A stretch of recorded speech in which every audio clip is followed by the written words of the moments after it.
Alright mates, welcome back. So finally it's that time of the year जब लाखों लोग साथ में जाते हैं एंड उनमें से कुछ हज़ारों अपना दिल तुड़वा के वापस आते हैं। Feels like Takeshi's castle, doesn't it? लेकिन हम तकेशीस कासल के बारे में बात नहीं कर रहे। We are talking about CAT 2023।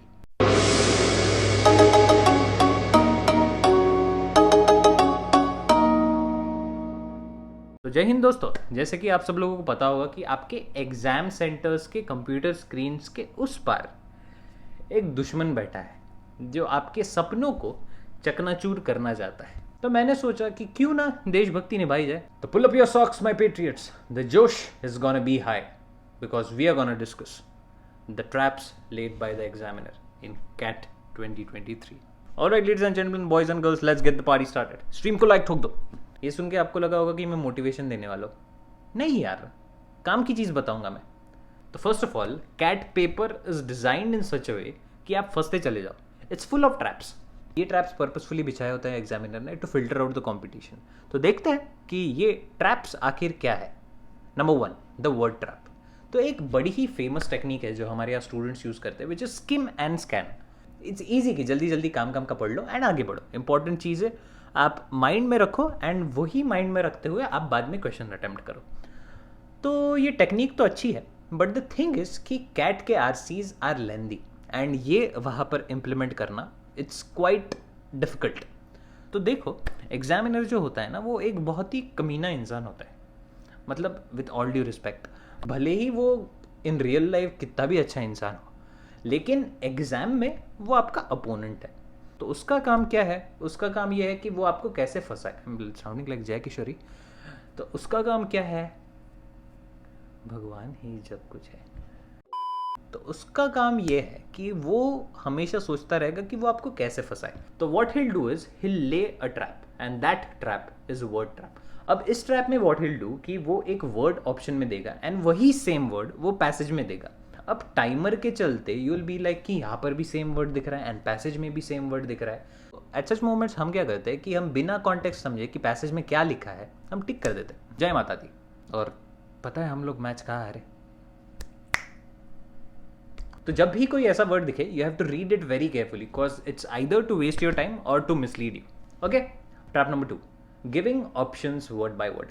अब those of you have given mocks know this कि आरसीज में चीजें वर्ड बाय वर्ड पैसेज में एंड ऑप्शंस में सेम लिखी होती है, पूरा सेंटेंस है एंड जल्दबाजी में आप उसे टिक कर देते हो। But listen to me, if things are too obvious then that's not the answer. Read it twice. I repeat, read it twice. 2 बार पढ़ने के बाद आपको पता चलेगा कि जो अब तक आपको वर्ड बाय वर्ड लग रहा था it's a very smartly rephrased sentence, जिसका मतलब कुछ और ही निकल के आता है rather than what's previously set in the passage. Number 3 is the greed trap. You know, ये मैंने बहुत स्टूडेंट्स के साथ होते हुए देखा है। देर आर दीज पीपल्स जो घर पे कोई टॉपिक अटेम्प्ट नहीं करते, लेकिन पता नहीं इनको एग्जाम में क्या हो जाता है। एग्जाम में इनको जागता है ग्रीड कि अगर मैंने ये DI कर लिया तो 5 मार्क अंदर और लाइफ सेट। भाई क्यों कर रहे हैं यार? अगर तूने कभी घर पर वो सॉल्व नहीं किया है तो एग्जाम में उसे हाथ लगाने का मतलब ही नहीं बनता। Why are you trying new things in the exam? Either it's going to eat up your time or decrease your scores. ठीक है? So rule number 1 is that no new things are going to be tried. And rule number 2 is follow rule number 1. And rule number 3 is कि act according to the need of the situation. ऐसा नहीं कि कुछ नया है तो नहीं करना है। अगर आपको एक सस्ता, सुंदर, टिकाऊ एंड ईजी DI आता है तो उस पर से नजरें और हाथ दोनों घुमा लो। मार्क्स और IM दोनों आपके। Now trap number 4 which is the mark surfer trap. अब ये ट्रैप स्टूडेंट्स खुद ही ले करते हैं अपने लिए। तो इसमें क्या होता है, इसमें एक बच्चा ये सोचता है कि हाँ भाई ये सॉल्व करना है, उसके बाद वो भी सॉल्व करना है, उसके बाद वो भी तो सॉल्व करना है, सब सॉल्व करना है। भाई instead of running behind marks you guys pick your questions carefully. आप सब्जी लेने जाते हो तो टमाटर आप ऐसे चुन चुन के लेते हो ना, अच्छे अच्छे वाले, वैसे ही आप क्वेश्चंस पिक करो अपने कैपेबिलिटीज के अनुसार। Make sure you see the previous years cut off and आप घर से ही डिसाइड करके जाओ कि कितने मैं आइडियल अटेम्प्ट्स करने वाला हूँ, कि इसके नीचे और इसके ऊपर मैं नहीं कर सकता। Now the 5th is the boredom trap. Also जैसे कि मैंने पहले भी कहा, हमें ये बहुत आदत होती है कि वी स्किम एंड स्कैन। अब बाकी एग्जाम में ये वर्क कर जाता है बिकॉज लैंग्वेज ईजी होती है, बट कैट में आरसीज बड़े बड़े वर्ड देता है, हार्ड वर्ड। रहा हूँ, अब लेट्स से कि मैं अच्छे से पढ़ रहा हूँ एंड बीच में ही उसने एक वर्ड दे दिया कि ओम्फेलोस्कैप्सिस। अब अगर मैं ये वर्ड सुनता हूँ, मुझको तो मीनिंग ही नहीं पता भाई इसका, मेरा तो वही दिमाग खराब हो जाएगा, मैं सीधा स्किप करूँगा क्वेश्चन पे। अब मैं इस क्वेश्चन पे गया, अब ना क्वेश्चन समझ आ रहा है, ना आंसर समझ आ रहा है, ना ही पैसेज समझ आ रहा है, कुछ भी समझ नहीं आ रहा है। तो द थिंग इज, पहले you just take a slight look on the question and read the entire passage carefully. If not the entire passage, at least read 60% of the passage carefully, so that आपको context समझे and आप better attempt कर पाओ। Just because of this one single step आपके chances बढ़ते हैं to attempt the questions and आपकी accuracy भी इंप्रूव होती है। I don't know why people hate verbal, but it's scoring subject. Also omphaloskepsis का मतलब होता है नॉट विलिंग टू मूव और चेंज, कोई जो हिलना या बदलना नहीं चाहता है। और फ्रेंच में इसका मतलब होता है कि a baby who is obsessed with his belly button. Okay, number 6 is extremism. Avoid anything which is too much. अभी आपको अगर ऐसा लग रहा है कि थोड़ा ज़्यादा हो रहा है, अवॉइड इट। फॉर एग्जाम्पल, अगर पैसेज में इट इज सेड कि hero is sad and options में वो कह रहा है कि hero is going to attempt suicide, तो ये तो ज़्यादा हो रहा है ना भाई, दिस इज एक्सट्रीम। मोस्टली ऐसा आंसर आपको सही लग सकता है, बट ऐसा आंसर सही नहीं होता है। So whenever you are solving inference based question, just make sure that you give it a thought, give it a thought कि भाई ये ज़्यादा हो रहा है क्या। अगर ज़्यादा हो रहा है, एक्सट्रीम हो रहा है, तो भाई ये आंसर नहीं है।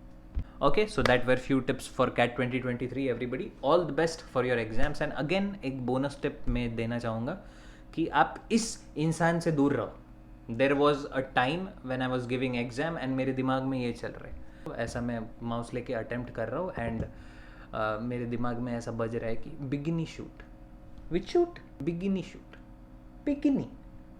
ही इज़ वेरी एडिक्टिव। आपका एग्जाम चलते वक्त आपके दिमाग में ये गाना बजते रहेगा and you will not be able to concentrate and believe me, you can't control your thoughts. So इससे जितना अगर आप दूर रह सकते हो, प्लीज़ रहो। ऑल्सो इतने सारे मंथ्स की preparation has come down to one single day.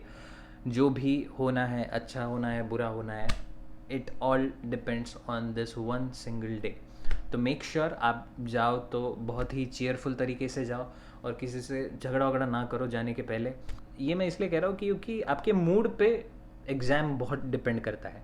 तो मेक श्योर आप चेयरफुल जाओ and it's gonna be fun. तुक्के उक्के मत मारना क्योंकि आपकी लाइफ इस पे डिपेंड करती है, हाल फिलहाल में तो करती ही है। And see you after the exams, will do the analysis and उसके बाद 1 तारीख को एनिमल रिलीज़ होने वाली है। मैंने जस्ट ट्रेलर देखा and I loved it. I love when the lead character is not a perfectly good guy. अगर एग्ज़ाम अच्छा जाता है तो हम 1 तारीख को ज़रूर जाकर एंजॉय करेंगे। Okay, see you after the exams, all the best champions, you are gonna win this.